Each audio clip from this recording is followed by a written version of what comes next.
Boa tarde. Boa tarde. Temos aqui a honra da presença do Ben Smith. Quem tiver alguma pergunta para ele, eu imagino que sejam muitas, pode contatar a nossa amiga Débora aqui ao canto. Nós iremos falar basicamente sobre 3 grandes assuntos aqui. O primeiro, a transformação dos últimos anos no jornalismo digital. Depois, como foi atuar como crítico de mídia dentro do principal jornal do mundo, New York Times, fazendo críticas, inclusive, ao New York Times. E como que é criar um produto novo, um veículo, Semafor, nesse ambiente de inteligência artificial e em que as redes sociais estão distribuindo cada vez menos o que nós, jornalistas, temos produzido. Bem, como nasceu o Semafor? Qual foi a decisão de que ele primeiro nascesse como uma newsletter e depois de se tornar um portal de notícias? Well, thank you so much for having me. That introduction seemed to convey that I am very old. And thanks to Piauí, which is just such a treasure of global journalism, for putting on this event. I think I was, there are these moments that I think I've been lucky enough in my career, mostly just to ride these waves of change, whether it was the internet, whether it was social media.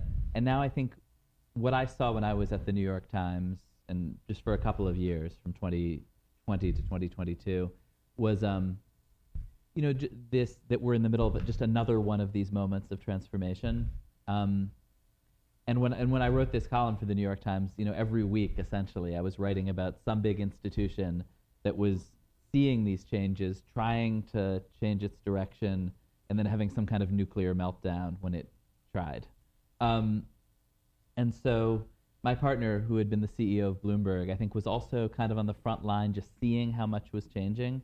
And I think thinking a lot about how the changes were affecting readers, really, ourselves, in 2 really major ways. One, just how overwhelming the amount of information coming in is, where I think there had been a period when social media was new that it was so exhilarating and fun and really have information from so many sources, and how that, as social media aged and polarized, how that had fallen apart and had become impossible to digest all of the stuff that was coming in.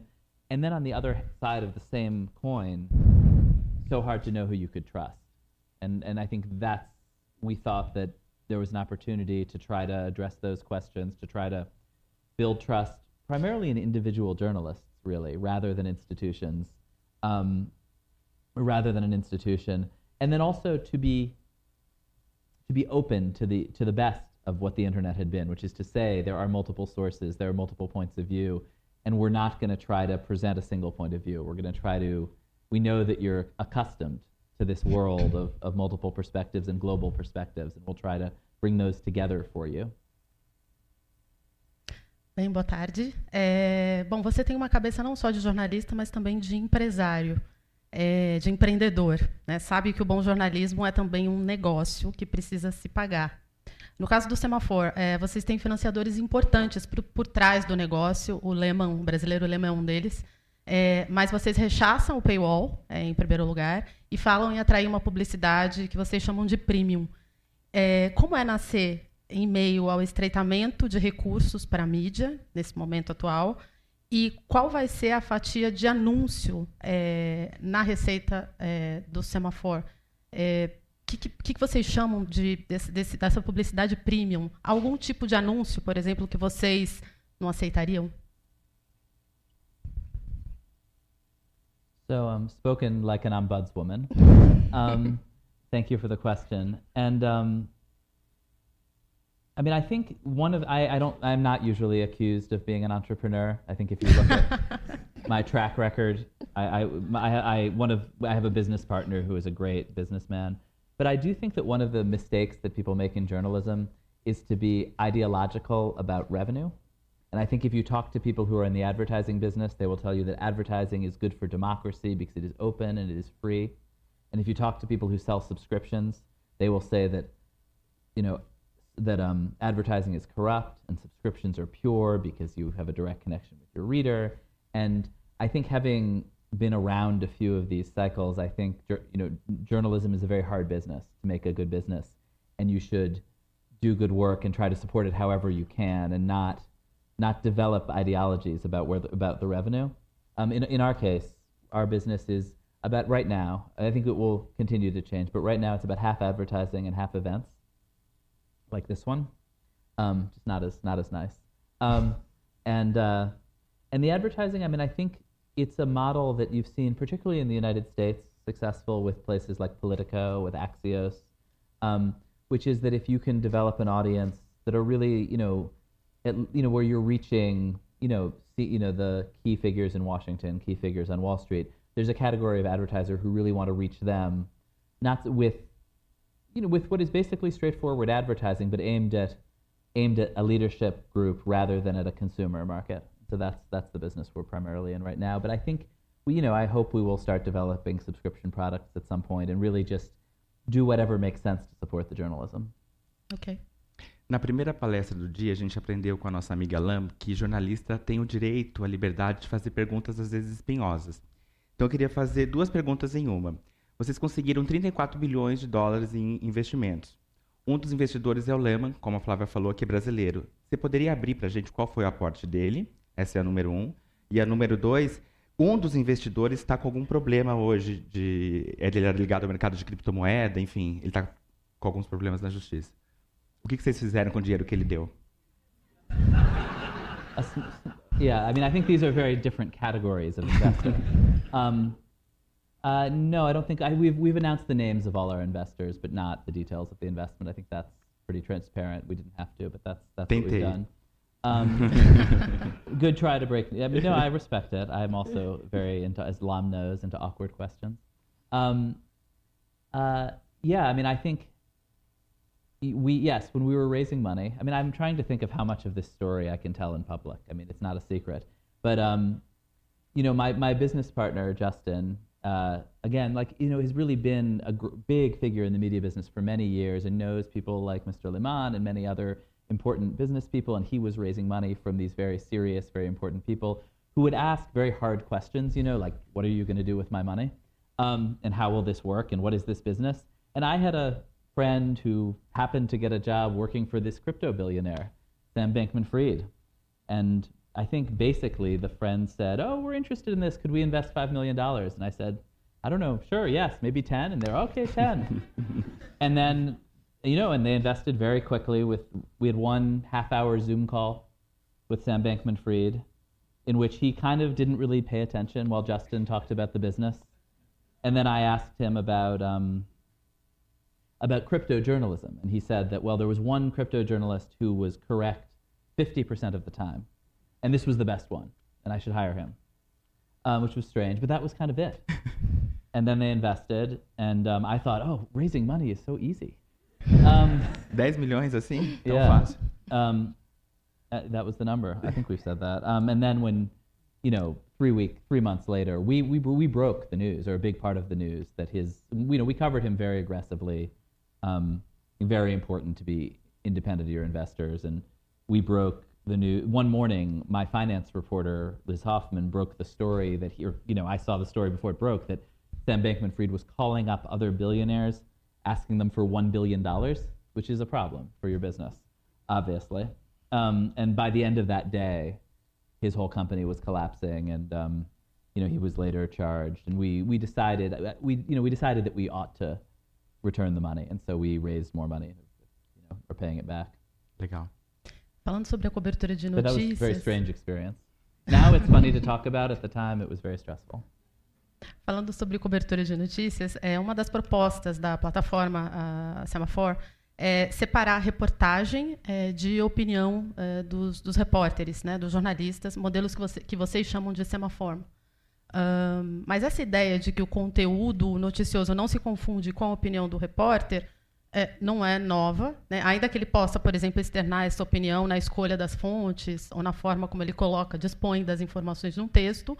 Isso é o básico, né, do jornalismo. O que interessa mesmo, no fim das contas, não é o furo jornalístico, não é a notícia exclusiva, a notícia nova. E, afinal de contas, o que o Semafor faz de especial que os outros veículos não fazem? I mean, I think, as you suggest, nothing is really new in our business, and the pendulum swings.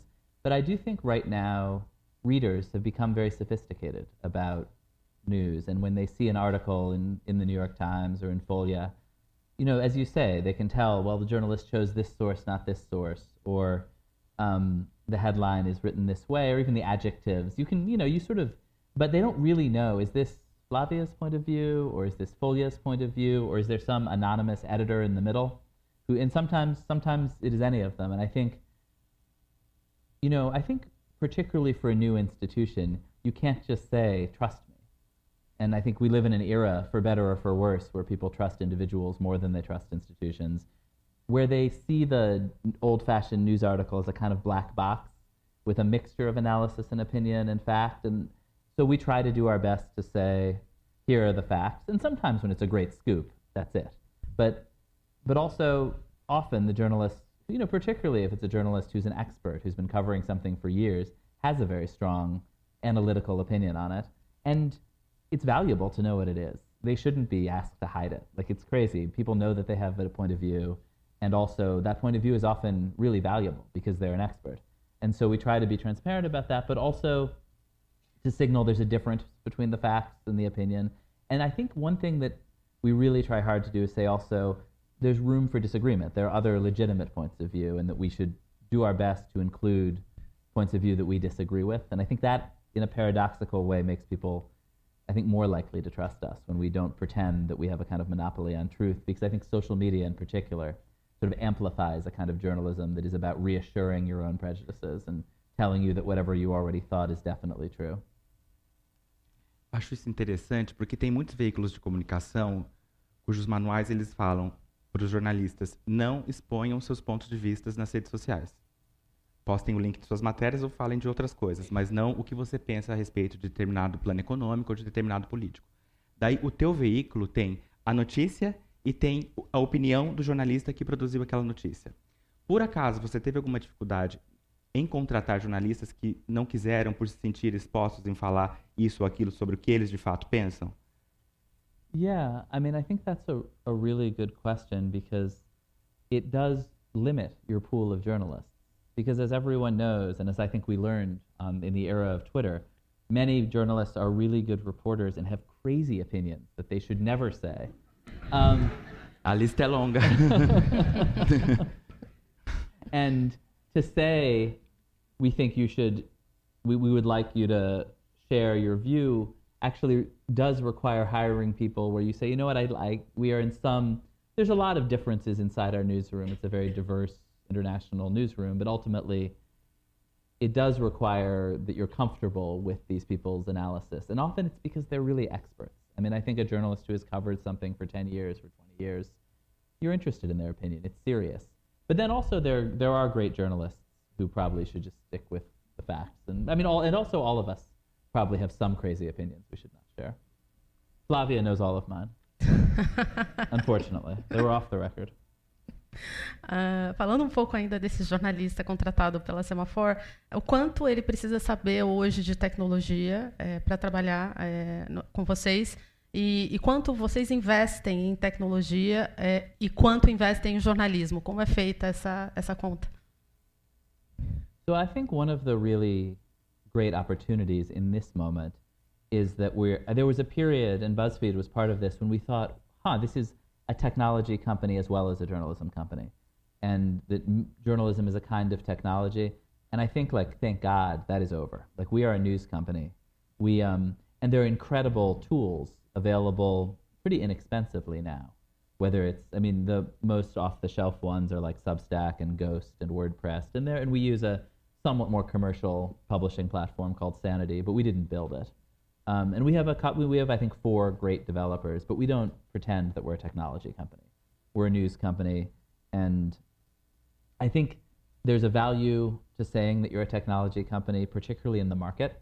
Technology companies are valued more highly, and there's a sense that they can go like this. But I don't think the news business is really like that. You have to win people's trust. It takes a long time. I think one of the things that I feel like I learned from that BuzzFeed era was that actually it's a slower, more careful business, and you shouldn't. And it's not. I think it's amazing the sort of these publishing technologies that have just quietly gotten a lot better. And I watched Marina's talk about artificial intelligence, and I think part of that was really just about these tools that journalists can use that are much, much easier to use than they were, than they used to be. And I think that's, I think that's there's a lot to be worried about with artificial intelligence, but also there's a lot that's very useful just in the day-to-day and not particularly hard. Ben, o Semafor nasceu como uma newsletter e hoje vocês têm, me corrija, 550 mil subscribers, né? Assinantes da newsletter. I think we have 500,000 subscriptions across our newsletters. E a gente sabe que as redes sociais, elas entregam cada vez menos o conteúdo que a gente produz, né? Facebook, Twitter, Instagram, cada vez fica mais estreito. Você é um veículo novo, mas você já tem um canhão de audiência com a newsletter. Quanto que a newsletter representa de audiência para você e quanto que as outras redes elas representam de audiência? Como você distribui o teu conteúdo, as suas matérias? Do you mean different verticals or do you mean from different Sim, porque directions? o teu site nasceu tem um ano, correto? Yeah. Mas você já existia enquanto newsletter. A newsletter ela representa uma boa porcentagem da audiência que você recebe todos os meses? Yeah, I think it's hard to compare newsletters and the web, but the thing that we are thinking about, right now, yeah, we've been around a year. We have a website that I think is very beautiful, but certainly our primary distribution is newsletters across 8 different categories. There's a global one called Flagship that I hope people will sign up for at semafor.com. Also, and I write a media newsletter that I have to write like today, that you will be in for your opinions on George Santos. And really, stay tuned. You have to sign up to get his opinions on George Santos. But I think the question, it's a really interesting question because I think, newsletters are a great way to reach people because it's so direct. You know who your audience is in a very literal way. They know who you are. They can email you. For the advert, we anonymize all of the data, but it's what they call first-party data, so it's much more valuable than than just kind of web traffic. But also, email is a 1990s technology where you can't control the font. You have a limit on size, and you can't correct, which is crazy for someone who came up on the internet and really frustrating. And it feels like there's no way that the final form of digital media is newsletters. And so we're starting to invest more in the website and in kind of a feed that is intended to sort of capture this spirit of not just here is a fragment of breaking news, but here are the most important, insightful views from different places on the same piece of news. That's a project we've been working on. I'd love people's advice because I think this question of kind of what comes next after this moment of social media, it feels like emails are kind of a nice place to rest, but what the sort of next form is something that I'm thinking about a lot. Posso mudar de assunto? Pode. Bom, após sair do BuzzFeed... It's like a tennis match. Após sair do BuzzFeed, você voltou à grande mídia como o crítico, né, de colunista de mídia do New York Times. Você se anunciou na função numa coluna, se eu não me engano, escrita em 2020, meio sarcástica, meio triste, afirmando que o sucesso de um jornal como o The New York Times poderia ser uma má notícia para o jornalismo, né? Lembrando que o New York Times tem hoje quase 10 milhões de assinantes e mais de 1.000 jornalistas contratados. Por que o sucesso de um jornal como o New York Times pode estar eliminando a concorrência e se não são as big techs que estão fazendo isso? Yeah. I think it was more sad than sarcastic. Partly because, I think at BuzzFeed, we did things that were, I hope people here read it, and I think Manuela Barem and Graciliana Rocha, who worked with me here, are great journalists, great weird stuff that was a lot of fun, and we couldn't build a business. I think the thing with the New York Times that you see in the United States, and I know Brazil has a different history of kind of regional versus national journalism, but the United States had been a country of newspapers in every city and of big newspapers in every city. And the New York Times, and in every city there was a huge building next to City Hall that had been built with the profits from the local newspaper, which were these, they were like the Google of their time. It was a great business, and they employed hundreds of reporters and could have big investigative teams just because they had so much money they didn't know what to do with it. And a bunch of, I think, reasons everybody is familiar with to do with the advertising business. destroyed a lot of these regional newspapers, and it turned from being a business that was regionalized, and also, of course, digital distribution. You used to need the printing press in the town. And like Brazil, the US is a physically big country. And so these forces of distribution and of advertising created a market that was more like the search engine market, where if one is a little better, they make more money and they can reinvest that money in making their technology better. And pretty soon, there's one and maybe one other. And I think what you're seeing with the New York Times is it kind of benefited from everyone else's collapse. It became, its business grew where others shrunk, and then as its business grows, it has more journalists, it has better journalism. People cancel their subscriptions to the local paper and subscribe to the Times. And the Times is in this kind of virtuous circle, and I think it really is an incredible institution and a great business. But it is at the expense, I think, of this old model and of a lot of, maybe there will be two kind of like center-left national newspapers, maybe 3, but there can't be, 1,000 the way there used to be. And it's sad. I mean, it's a real, for many reasons, kind of problem, and it homogenizes the point of view also. Então você começou no New York Times falando que o New York Times canibaliza o mercado de assinantes digitais, com o pé na porta. Isso significa que você teve total liberdade de apurar, fazer investigação em relação ao próprio jornal? E depois, qual que é a importância de ter um crítico de mídia? Aqui no Brasil a gente não tem um jornalista que faça crítica de mídia e há muitas respostas, não respostas para isso. Ah, mas são poucos grupos, então se você fala mal de um, você não trabalha nele, se fala mal do outro, você já trabalhou com o coleguinha de lá, enfim, fica num clube pequeno, talvez isso inviabilizaria. Qual que é a importância de ter um crítico de mídia e se o New York Times te deu liberdade para você investigar sobre o New York Times? I mean, I think it's a complicated question because ultimately, I worked for the New York Times. Every 2 weeks, they deposited money in my bank account. Like, you can't really trust me, right? I mean, I think the notion that you should have a critic who you pay, I don't know. Like, I think it's a complicated question. And I think the most important thing is to be very open to outside critics. I think people in our business often, if someone criticizes us, we say, you are being lied to by bad people and you're wrong. And actually, often, it's important to be humble and to listen to critics who don't work for you and who don't like you. That said, the Times is this unique institution. It's an incredibly strong institution, ultimately, and I think was comfortable letting me run amok inside the place. I mean, sort of comfortable. I got thrown out of all of the Slacks because they thought I was a spy. But você era convidado para os cafezinhos pelos jornalistas? It was the pandemic. Okay. So there was one little Slack I could be in called Ben Chat. Taylor Lorenz started.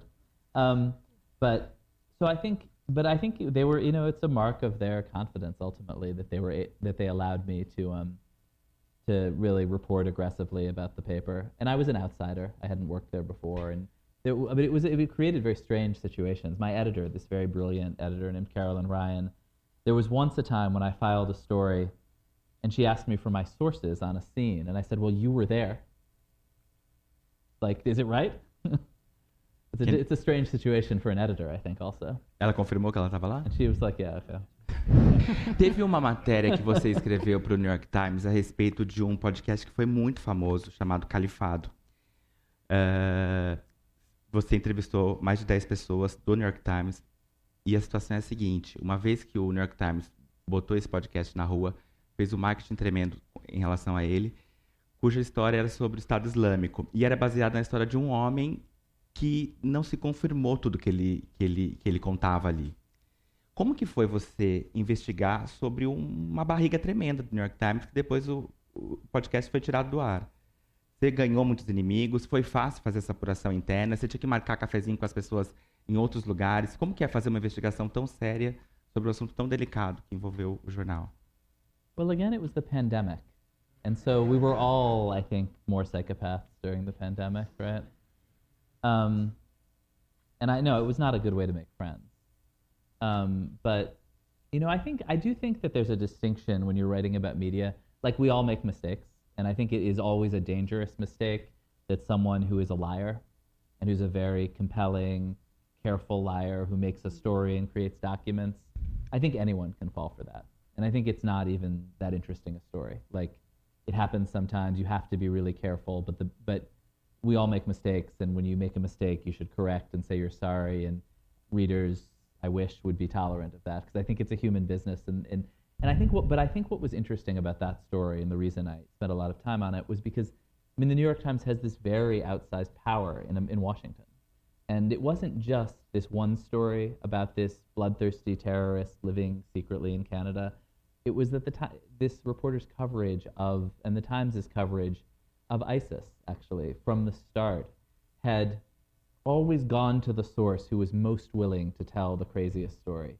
And this the same reporter had been in Syria and in the region, and her we have these in English, the old word is fixer, but local journalists who are working with the big shot New York Times correspondent would say, this guy is lying to you. I know him. Don't trust him.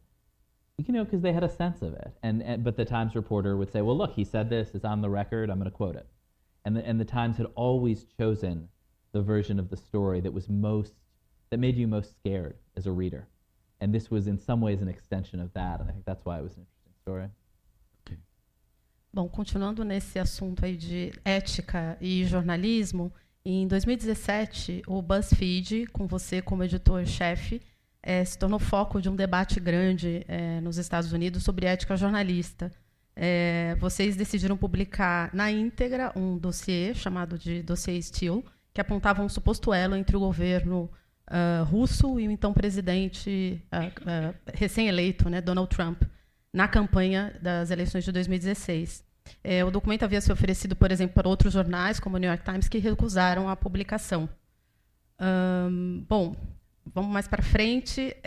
2020, outro caso, os e-mails envolvendo o Hunter Biden, o filho do Biden, comprometiam a campanha dele, e foram publicados pelo New York Post, mas não foram publicados por nenhum outro grande jornal. Bom, aí vem as minhas perguntas. Você já disse que publicaria novamente o dossiê Steele, mesmo enxergando nele ali alguns problemas. Você disse que faria isso mudando alguns processos. Eu queria saber se é papel do jornalismo responsável enxergar razões para duvidar de um documento e publicá-lo mesmo assim, como vocês fizeram, e se é papel desse mesmo jornalismo deixar de publicar um documento importante em nome de alguma coisa maior, por exemplo, as eleições americanas. I think that in the second case, the New York Post was obviously correct. It was ridiculous that people, But I think, it's interesting. I think if you had asked me this in 2017, I would have said it was obviously the right decision. And in the end, we will look back, and it will be clear that it was the right decision from the consequences. And I think I still basically think the first thing, that it was that journalistically, and I'm going to have to go into, the details mattered a lot. It wasn't just that someone handed me some document full of crazy allegations and we published it. Someone handed me a document full of crazy allegations. We sent journalists all over the world trying to confirm it. They couldn't. And then we learned that it had been briefed, to the president-elect, that people in Washington were using it to make decisions. And then CNN reported that there was such a document. It said the president was compromised by the Russians, and you're not allowed to see it. And that seems like an impossible position to put the reader in, to say that I have in my hand this document, but I won't show it to you. But I will give you my judgment, that it's in my summary. Mesmo com dúvidas com relação a esse documento? Mesmo com algumas dúvidas com relação ao documento? Quer dizer, vale entregar para o leitor e ele toma a decisão? I think that the document had become a political fact, and everyone in power had read it and was making decisions based on it. And so, I don't think that's a great situation, but I think given that situation, it's the right thing to publish it, with all the caveats, with saying we aren't sure if this is true. We've tried to report it out. We can't prove it, as we did. We said there's some errors in it that we found. I thought at the time, the public will understand that, and they'll say, okay, I don't know, it's ambiguous. That wasn't true at all. The public, maybe we could have stamped on every page unconfirmed or something, But it became, I don't think people really read it. It became kind of a totem. It became a symbol in the way that actually WikiLeaks also in the election. I once went to a rally for Donald Trump in 2016, and there was a guy outside holding a sign that said WikiLeaks, and he was yelling, WikiLeaks, WikiLeaks. And so I went up to him and I said, oh, like, which part of it? Because I had been reading it. You know, was it the part about the United Arab Emirates? Or was it the part about Goldman Sachs? He was, no, nothing, not the details. Just like, this is a symbol that she's corrupt. And I think the dossier became that. And I didn't anticipate. O caso do dossiê, por exemplo, teve uma pressão sua interna ou da empresa BuzzFeed por audiência e daí um medo de a concorrência publicar antes e vocês perderem essa audiência que evidentemente seria gigantesca? I mean, there's always fear of the competition, publishing something before you did, of course, with any story. No, we got beat yesterday on something and I'm hysterical about it. So that's, you know, normal. There wasn't pressure for clicks. I mean, the best way, believe it or not, the best way to get clicks is not to hire 10 investigative reporters, have them run around the world looking for secret documents. It's to make a list of animals who are disappointed in you. I can say this with authority. Manuela may have other lists that would do better, but I mean, it was not about pressure for clicks. It was about pressure for news, which you always feel. Agora vamos falar de clique e do que vocês Yeah. Pode falar. But I also would say that I sort of come from internet journalism, and I think I'm certainly biased in favor of saying you shouldn't pretend that you can, you know, that you should publish, when it is a close call, you should publish. It probably wasn't a coincidence that BuzzFeed published. Só tomando uma carona nesse assunto, a decisão recente agora, semana passada, do STF aqui no Brasil, prevê a possibilidade de responsabilização da imprensa, empresas jornalísticas, de uma forma geral, que publicarem entrevistas que imputem crimes a terceiros quando houver indícios concretos de falsidade. É assim também nos Estados Unidos? E eu quero saber se você vê uma ameaça à liberdade de expressão nesse tipo de decisão. I'm not deeply familiar with the Brazilian law. We were sued over the dossier. I mean, in the United States, the law is that if you publish something that is defamatory, even if someone else said it, you are responsible. And someone sued us over the dossier, and the court found, I think what I had said before, that it was a public interest, basically. In the United States, there are exceptions. If a government official says something, if it's in a court document, you can publish it and be safe. But I think, I mean, I think often these laws are really used by political actors to silence journalists they don't like. So I think that's the context that I don't really know. But I think it is, you know, if you say something, you know, if you tell me that, you know, one of these people is a criminal and you have no evidence, I shouldn't just print it. I mean, in a private context. And so I think that is, I mean, as you describe it, that sounds normal. But I think the moment right now is that you have political actors and people with money who see the court system as a way to silence journalism they don't like and are twisting laws to do that and making new ones. Ok, vamos voltar para os cliques. Vamos falar de clique agora. Teve um episódio do BuzzFeed que ficou conhecido no mundo todo como O Vestido. Uma editora do BuzzFeed, na redação de Nova York, recebeu de uma leitora do Reino Unido a foto do vestido, falando que aquilo estava causando uma discussão entre os amigos dela, que um via uma cor com outra cor e outro outra cor com outra cor. E daí, na redação, vocês também começaram a ter essas dúvidas. Uma vez que vocês publicaram, a audiência chegou em 37 milhões de unique visitors.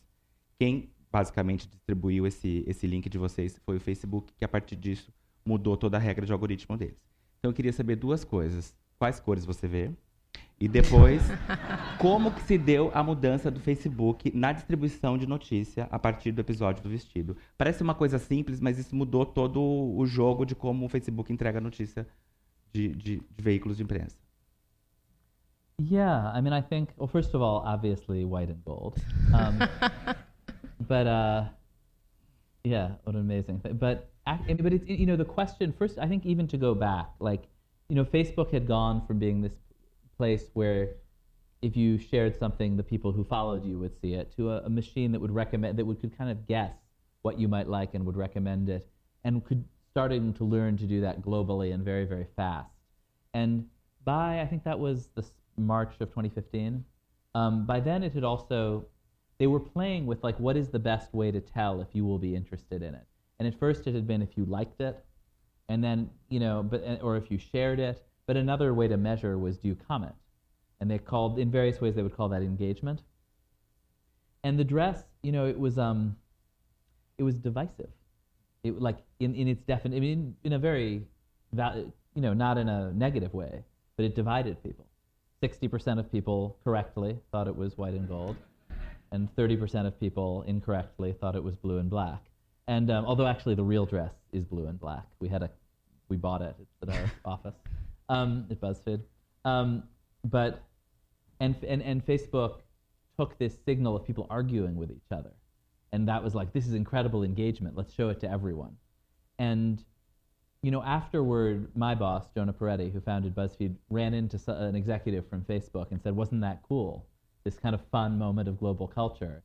And the Facebook people were like, no, that was scary. And it, because they saw how quickly, they lost, this thing spread everywhere in the world instantly and they had no control over it.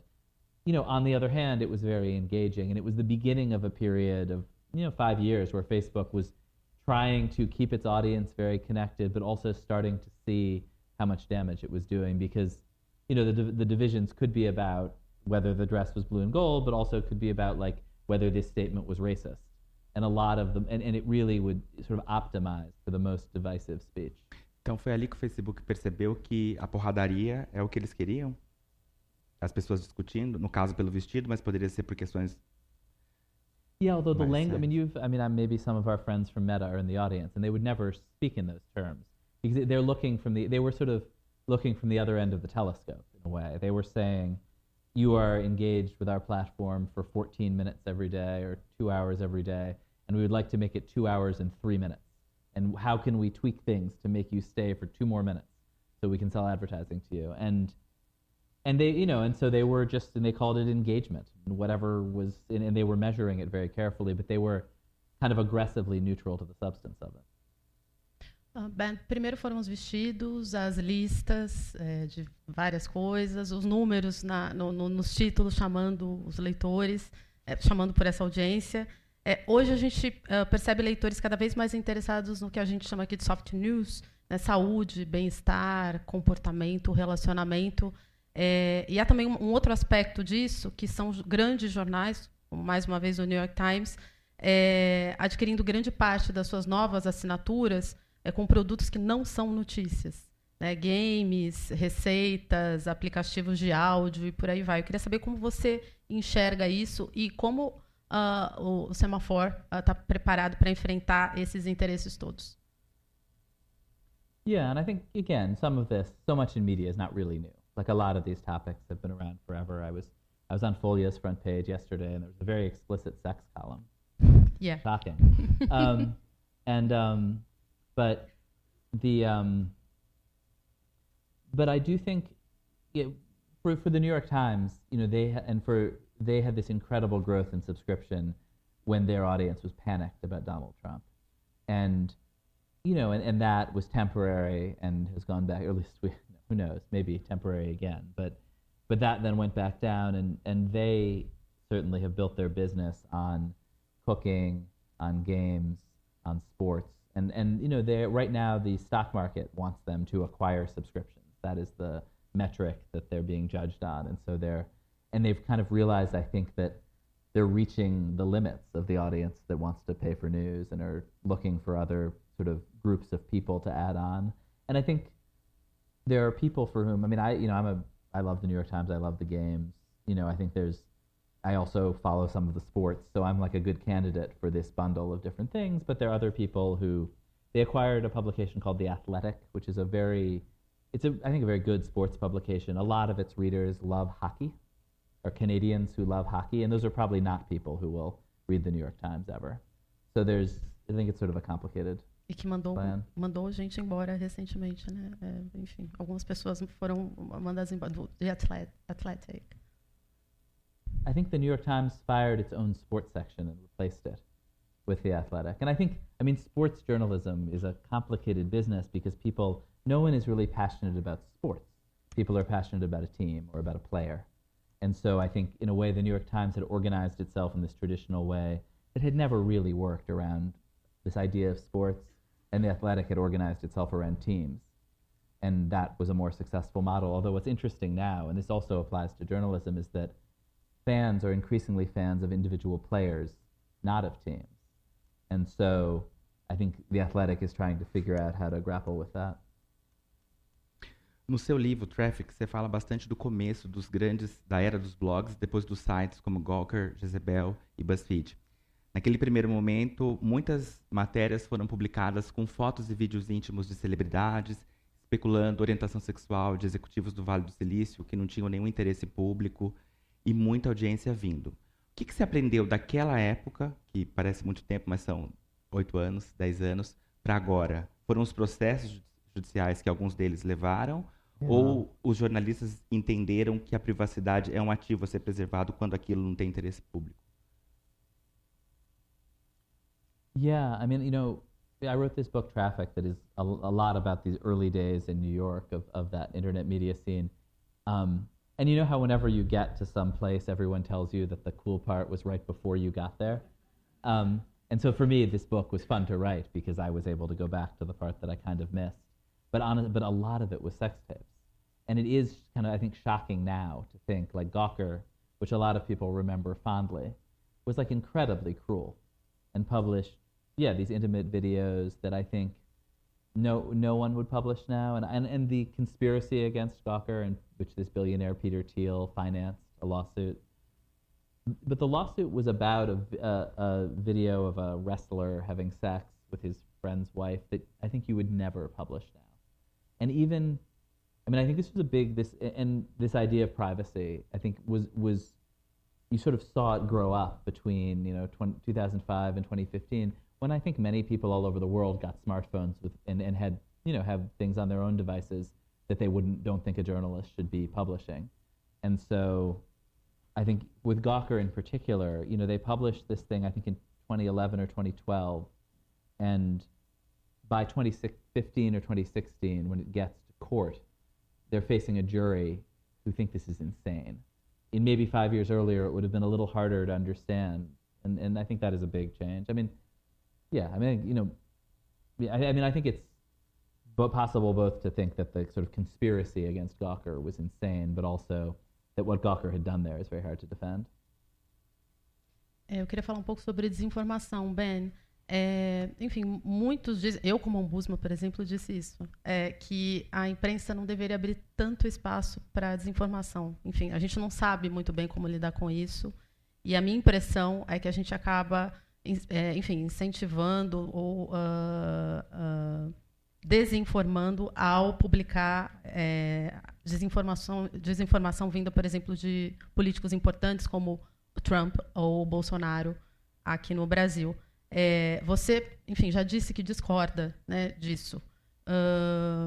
Mas no ano passado, por exemplo, você entrevistou o Tucker Carlson, um apresentador americano, e apontando algumas falas dele consideradas racistas, por exemplo.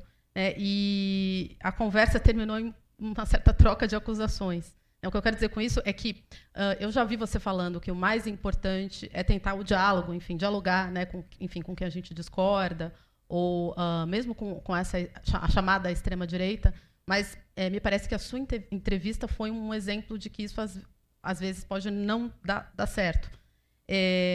Eu queria saber se você realmente não vê problemas em servir de megafone para esses políticos, e por quê? E, partindo dessa conversa com o Carlson, como o jornalismo pode funcionar em cenários hiperpolarizados? Yeah, I think that's a bunch of all very good questions. Probably not the best interview of my career. But I also think that there is this idea that if the mainstream media, as we call it in the U.S., the kind of center-left media, whatever it is, if we ignore these right-wing populists in particular or other bad actors, that they only exist because we give them attention. And I think there's no evidence for that. I recently looked at the data of Google search trends for Donald Trump, which go, like way up here in 15 and are kind of like this, and then his popularity ratings, which are exactly like this and don't change at all. And I don't really think there's evidence that the attention of Folha or the New York Times is what creates Trump or Bolsonaro. I think right now in the United States, at least, among journalists, there's a bit of a belief that we should not, when Donald Trump says that he wants to imprison migrants at the border, that's some crazy thing that we should not amplify, and that like we shouldn't give him attention. He's just trying to get our attention. I think it's a terrible mistake. Wants to be president of the United States. This is the thing he wants to do. We should report about it. And I think that's a real choice. And I do think, I mean, I don't love the words disinformation and misinformation. I think that they sort of make these questions that are core journalistic questions about whether something is true or not, they turn them kind of technical.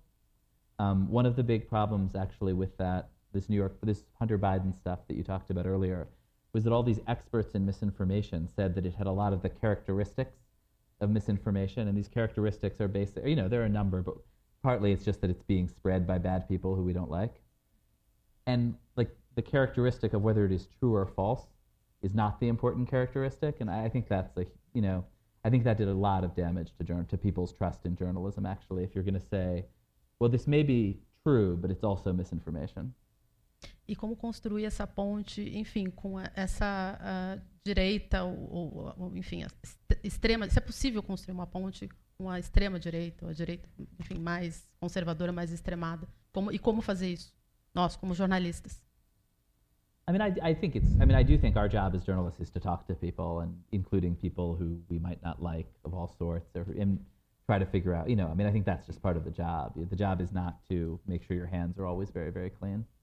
But of course, those conversations are sometimes terrible and go badly, and I don't really think, you don't have to have illusions that it will bring about world peace or something like that. But I think, the job is to try to understand what's happening, and you're not going to do that without talking to people. Trump tem chance de ser reeleito? I don't know any better than you, but I think probably, yeah. I think most people think it's like a coin toss. Então, o que você estava falando anteriormente é o seguinte, tem muitas críticas ao jornalismo que dizem o seguinte, nós não devemos dar espaço nem voz para pessoas que parecem destrambelhadas com ideias malucas. E daí há também uma presunção dentro dessa crítica de que nós criamos essas pessoas, então, ao dar espaço para elas. Você está falando que isso é uma bobagem, que não tem como não cobrir quando o Trump fala... I think sometimes it's true. I just specifically with Trump, I don't really think there's evidence of that. I think people really liked him. They voted for him. Então, other crazy people, we should avoid giving the spotlight. Ok. Eu queria falar de um caso interessante do BuzzFeed. O BuzzFeed teve uma oferta de compra por parte do grupo Disney por $850 milhões. Yeah. E aí, os executivos da empresa pensaram que ela valeria mais depois e decidiram não vender. E deu no que deu, né? Talvez não tenha sido a melhor decisão. O que aconteceu? Qual que era a avaliação para não vender por quase $1 bilhão? E se essa avaliação foi errada ou não errada? I mean, this is perhaps another reason that I lack credentials as an entrepreneur. But, as I wrote about in my book, and I think it wasn't really, I mean, I was one of these, Jonah Peretti and two other executives and I went to meet with Bob Iger, and they made us an offer. And, I had been at BuzzFeed for 2 years, and we could just feel social media growing, and we were growing with it. And none of us had gotten into it because we thought we would get a good return on investment. We were trying to build something cool and something that would last, and something that would change, we were very utopian about how social media could change journalism, change media. So I think my colleague bought some weed, and we went back to our hotel and had a long conversation about it and decided not to sell the company. And now I think that is regarded as one of the stupidest decisions in the history of American media. Vocês estavam fazendo um monte de audiência, tiveram essa proposta bilionária e falaram não. Isso era porque vocês estavam imaginando que cresceriam ainda mais. Por que vocês não cresceram? O que deu errado? I mean, I've thought about this so much, and I think we made a lot of mistakes. There were things that we thought would be easy that were just hard, and people told us they would be hard. Building a business in Brazil. People were like, that's really hard. We know you have a big audience in Brazil, but it's really hard to build a business. And we were like, no, we have a big audience. It'll be easy. And it was really hard, for instance.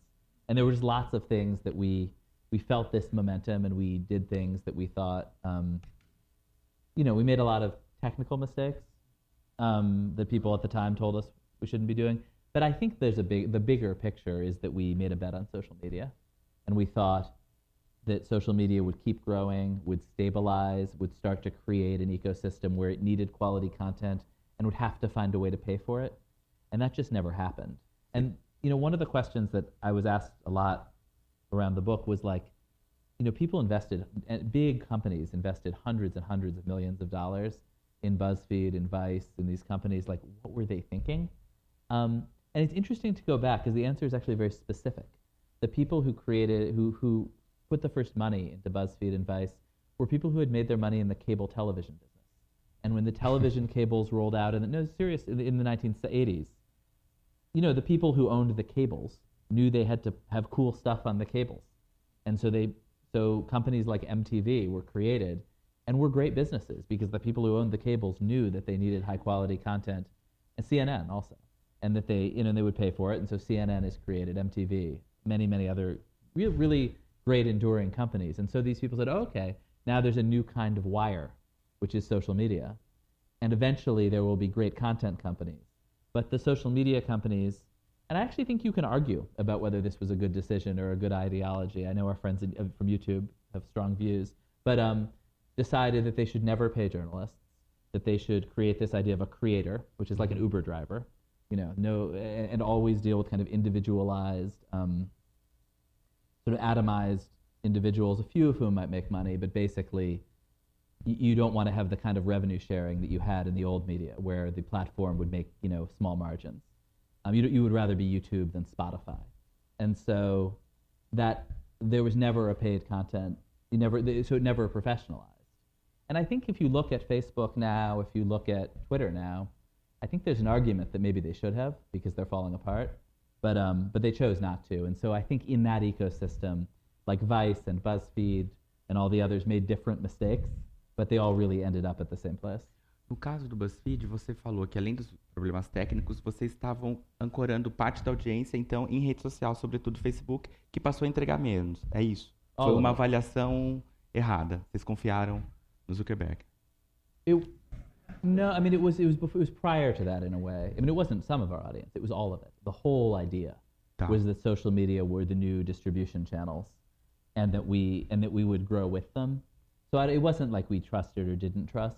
One thing I think that we thought that there would be like 5 Facebooks. There would be Facebook, and there would be Twitter, and there would be Pinterest, and there would be Snap, and they would be competing with each other. And one of the ways that they would have to compete was that they would have to pay for high quality news that was native to social media, and that's how we would make our money. And there were like a couple of years when that started to happen, actually, and we thought, oh, this is going to happen. But part of the challenge, which just is how the world worked out, was that Facebook was so dominant that there was not a situation in which it was feeling competitive. I mean, I think what you see right now with Google being with the Australian government, the Canadian government, the Brazilian government starting to push the platforms to pay for news is connected to this. Ben, você falou da decisão arriscada de ter vindo para o Brasil, mas eu já li que vocês, Semafor, pensam em atuar em outros países. Isso não me parece um pouco ambicioso? Quer dizer, qual é a certeza que vocês têm? Por que isso vai ser diferente? I mean, the same. I mean, I don't no regrets about doing BuzzFeed in Brazil because it was our most talented, kind of brilliant part of the company, and ultimately didn't make sense as a business anywhere. But I do think the same thing that was true then is even truer now, which is just that obviously information spreads across borders, conversations.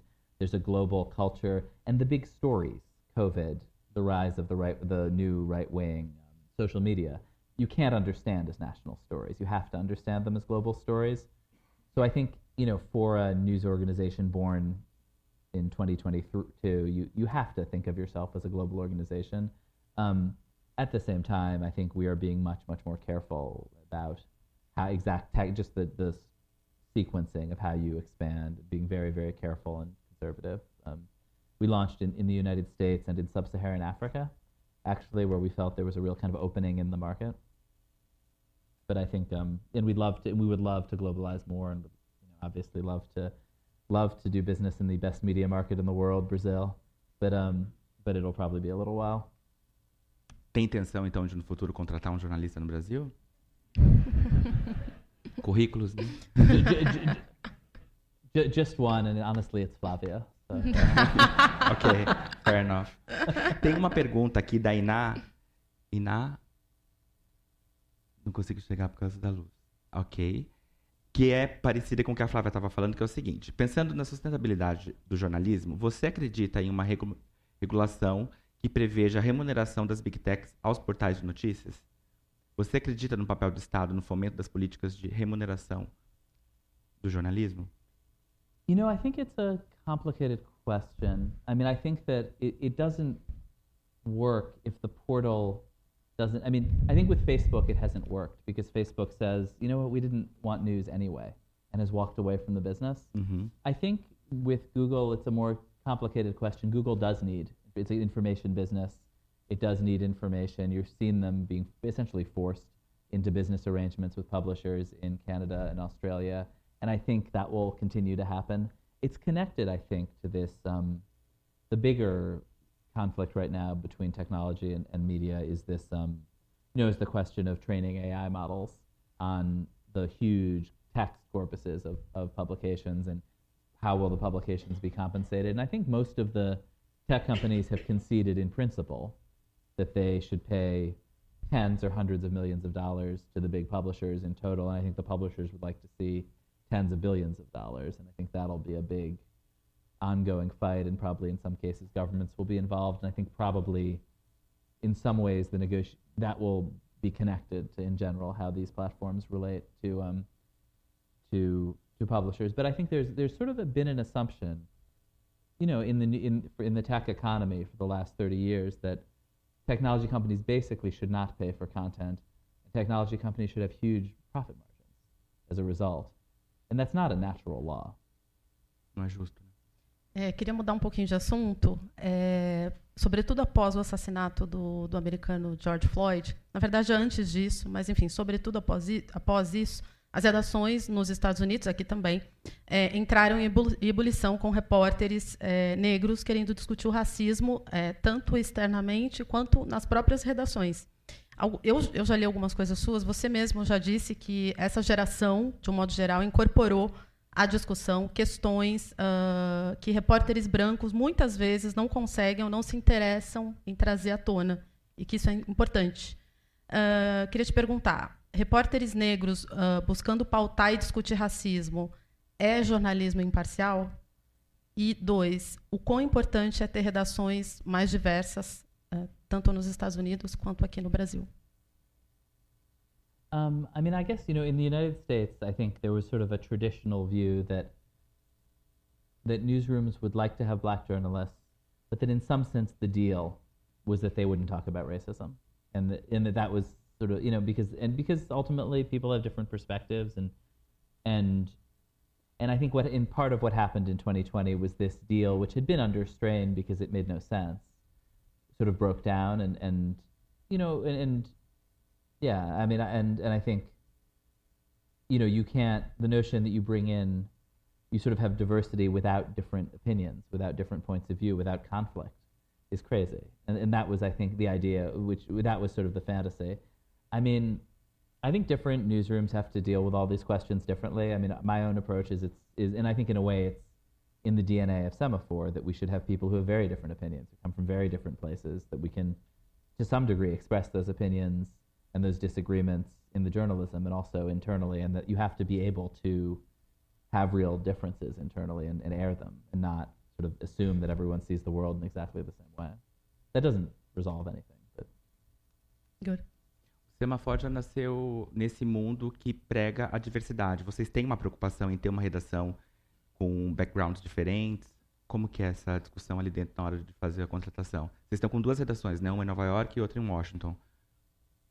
Isso é levado em conta? Yeah, and we have some folks in London and around the world. I mean, I think at least in the United States sort of news industry, it's not like that hard to find. I mean, the generation of journalists who are coming up now is pretty diverse, and so it's not like you have to sort of go looking under rocks for people who come from different backgrounds. I I mean, I think for us, it was important to people who are pretty international. And so, one of my deputies from Singapore and the other senior editors in India and who grew up in Hong Kong. And we certainly did make an effort to find people who would not kind of all have like an American perspective, actually. Fazer uma pergunta da plateia, da Marcela. Marcela faz uma pergunta bem específica do Brasil. O que deu errado na gestão do BuzzFeed no Brasil? Existiu algum problema específico do país, diferente das iniciativas em outros países? So everything went right for BuzzFeed in Brazil. It was like our most talented team. The journalism was fabulous. The sort of cultural coverage and the pop culture was stuff that everybody else in the world would like learn from what we were doing in Brazil. The traffic was great. Everything on the editorial side in Brazil worked incredibly well. We struggled to build an advertising business. Actually, Tasty, the food Aqui no content in Brasil Brazil vocês was so fizeram good. muito dinheiro com And os for a vídeos. while, we had a very successful advertising business. And then we, and then I think like every other digital publisher found that the cost per view was like the more views you got, the less money you made. And I think and that the social media companies were finding ways to take a higher percentage of the revenue. So I would say this because I was the editor, but I thought the Brazil editorial content was all perfect and that the problem was the ad sales division. Eu ia falar que aqui no Brasil fizeram muito sucesso com os vídeos de gastronomia, né? Muitos deles eram branded content. Tinham os editoriais e os não editoriais. Yeah, and BuzzFeed, which still publishes, has this very successful food brand called Tasty, that I don't know if is still active in Brazil, but is in the U.S. Pergunta da Bruna.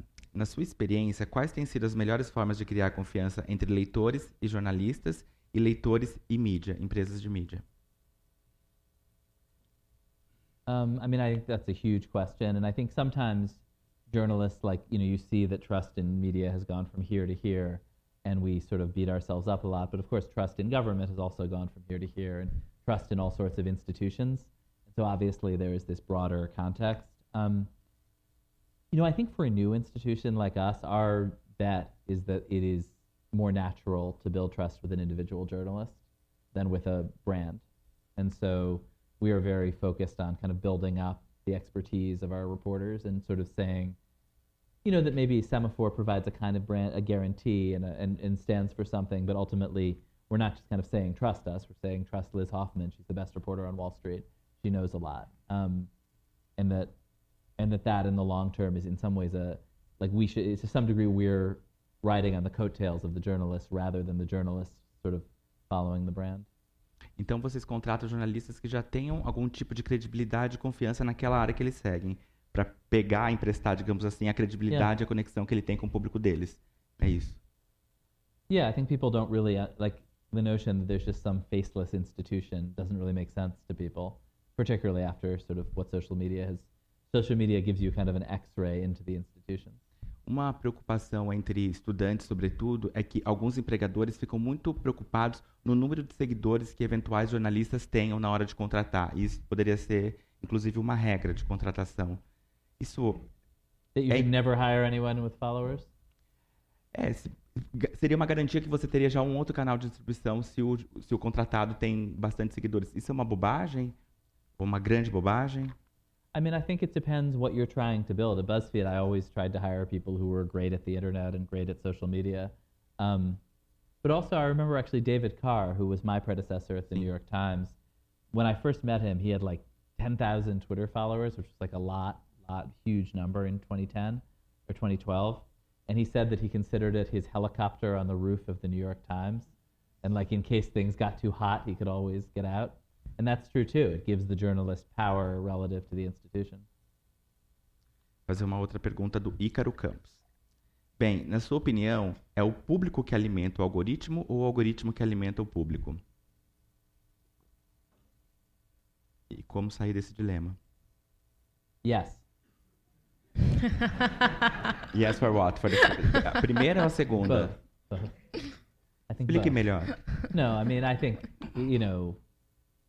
there's no one algorithm. I think obviously the design of the platforms can bring out different elements in the audience, but also, I think when you think about the big global trends again, particularly in politics, the rise of right-wing populism, it isn't solely a product of details in the Facebook algorithm. So I think journalists actually in particular, often if you see some big historical trend, it's like, what's the one cause?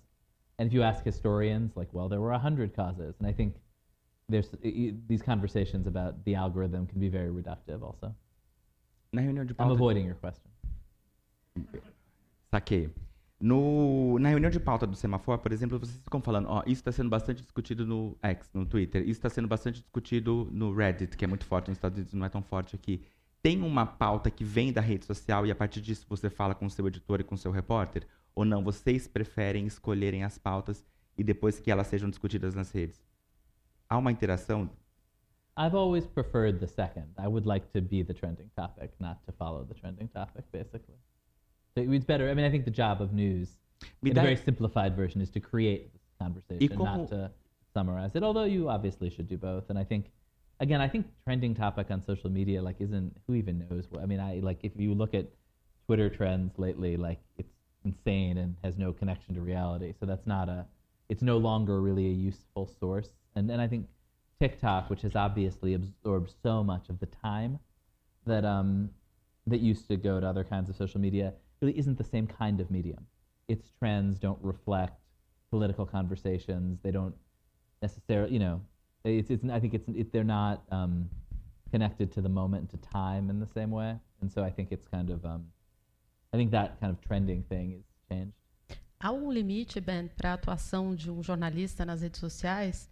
Eu pergunto isso porque quando eu era ombudsman, por exemplo, da Folha, os leitores me escreviam falando assim, alguma coisa como, aquele repórter que cobre esportes está lá no Twitter torcendo para o São Paulo, para o Corinthians, isso é um absurdo. Enfim, há limites para isso ou isso é uma discussão superada? E, enfim, o jornalista tem mais liberdade para atuar, enfim, como queira nas redes? I think different journalistic institutions have different identities and should have different rules, basically. Like, I don't think there needs to be one rule. If you're the local paper in São Paulo, you should be rooting for the São Paulo team. But maybe for the national paper, you shouldn't. Vocês têm regras no Semafor, por exemplo, algum tipo de regra para o jornalista da casa atuar nas redes sociais? I mean, I think our basic rule is you shouldn't put anything on social media that you wouldn't put on the site or say on stage, and that you're going to be judged by the same standard everywhere. Okay. But there are also stories, I mean, like this, I don't know, yesterday we have a great reporter who was covering the George Santos expulsion from Congress. And that's a story that, like, you can only consume on social media. By the time you try to write it on the web, it's over. And so I was texting Kadia, who is covering it, like, just put that on social media, So, and that's, I don't know how much, I mean, I think actually right now I don't even know how much longer Twitter, you can feel, at least in the US, even that stuff is sort of dissipating. And Threads has taken some of it, but someone said to me that if Twitter is like heroin, Threads is methadone. So, I don't know. Okay. Uma das suas últimas colunas do New York Times foi a respeito do TikTok. Eu acho que você conseguiu alguns arquivos confidenciais que explicavam um pouco do mecanismo do algoritmo deles, né, de como que eles funcionam. Yeah. E você estava ali fazendo uma crítica bastante severa ao TikTok. Como que isso foi há 2 anos, o TikTok só cresceu, né? Ele tem sido prevalente na questão do entretenimento, sobretudo entre jovens. Como que você avalia o TikTok e se há algum tipo de distribuir jornalismo, bom jornalismo no TikTok? Se há algum exemplo que a gente deva ficar de olho? Você e Semafor estão no TikTok, não? Yeah. I mean, I guess I don't remember being heavily critical of them. But maybe I was. You can't be. I feel like one of the great sins in journalism is consistency, and that people become obsessed with saying the same thing even as the evidence changes. So apologies if I'm going to contradict myself. But I just think TikTok, it's a different kind of system than the social media platforms like Twitter that we're used to talking about, and you can distribute all sorts of things on it. There, and certainly all sorts of good journalism, both kind of professional. And I think NBC News does a good job. Whatever, they put elements of their television program and people like it. And then also sort of citizen journalism. But and also really terrible journalism. And when I was searching São Paulo on TikTok before I came here, it was only Taylor Swift fan theories. But it's basic, but it's not. But it is, the huge bulk of what's on there is not journalism, and there's not a central conversation. People aren't having the same experience. It's not all at the same time. And I think it's sort of a mistake to talk about it in the framework of the old social media conversation. And then I think these questions of whether it is bad for kids, and I don't know, some of the research seems convincing, some seems less convincing. I'm not an expert. Posso fazer mais uma pergunta, Pode. Flávia? Dentro do teu período ali no New York Times e das investigações que você fez, um dos seus alvos foi Ronan Farrow, que é um dos jornalistas investigativos mais conhecidos do mundo e um dos que investigaram o Harvey Weinstein, que hoje está na cadeia. Você contou, numa investigação super longa, que nem tudo que ele falava podia ser provado, sobretudo nas questões de teorias da conspiração. Como que foi bater numa pessoa tão forte e tão aclamada por Hollywood e pela imprensa? Como que foi feita essa investigação em relação ao Ronan e qual que foi o resultado depois? Ele ficou menor, né? Essa é a percepção que a gente tem. I don't know. I mean, I think the job. I do think that journalists should not be off limits to journalism. We're not a guild. We're not. We don't have to protect each other, and we shouldn't. And I think the trend that I was trying to write about there, which continues to be true, is that, and it's always been true, when the media has sort of designated a villain, and so often the villains are real villains, you can just write anything about them, and people will believe it. And there were Donald Trump was certainly one.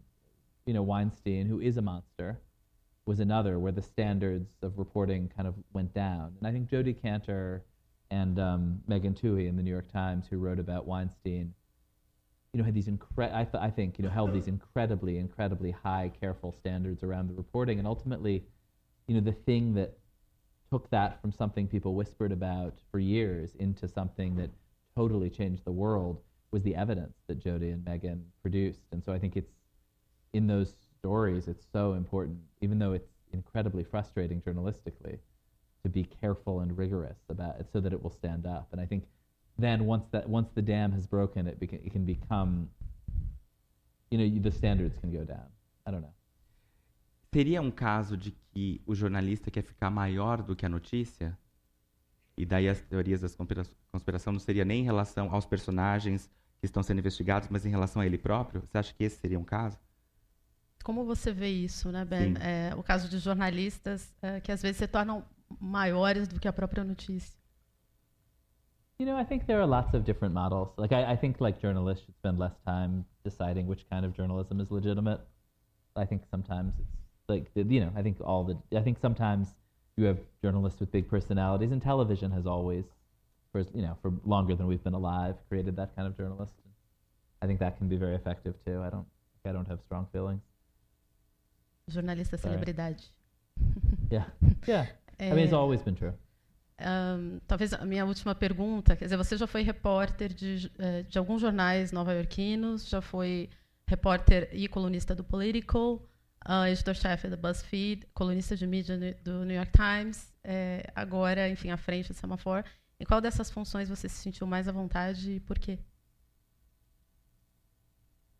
I guess I've always, to some degree, been trying to go where readers are. And I think that what's been so strange about our careers is how fast that has changed and how unstable it is. And I think, something that made sense 5 years ago might make no sense now. I think, and it's also, I think that the audience, are reacting against the last thing. I think social media, which was for a time, I think it's easy social media is so poisoned now that it's easy to forget how open it was, how bad a lot of establishment media was before social media, how good social media and blogs were at holding these establishment media outlets accountable and pointing out their errors. I mean, that whole era begins in the United States with the Iraq War, in which these, revered American institutions like the New York Times had helped create the biggest catastrophe in decades in the United States. And social media had sort of opened things up, and also, this notion that you could be talking to that journalists would be subject to criticism and also be getting information from regular people over the world was wonderful and open, and now the same, but that has now turned kind of poisonous. And so I think you sort of can't be rigid and dogmatic about it. You have to understand that it keeps moving. Mas a última pergunta, o seu coração palpita mais por ser dono de um veículo de comunicação ou por fazer reportagem? Oh, I just love stories. Fazer reportagem, então. So if anyone has scoops, please let me know. Vamos encerrar aqui a conversa. Tem um monte de gente se abanando porque está calor aqui na sala. Tem uma notícia muito interessante. O livro dele, Traffic, ainda não foi lançado no Brasil, mas há uma negociação com uma grande editora de que isso aconteça no futuro próximo. E eu altamente recomendo porque é um grande livro. Obrigado pela tua presença aqui e pela nossa conversa. Thank you. Obrigada. Obrigada, Ney. Thank you. Obrigada. Thank you.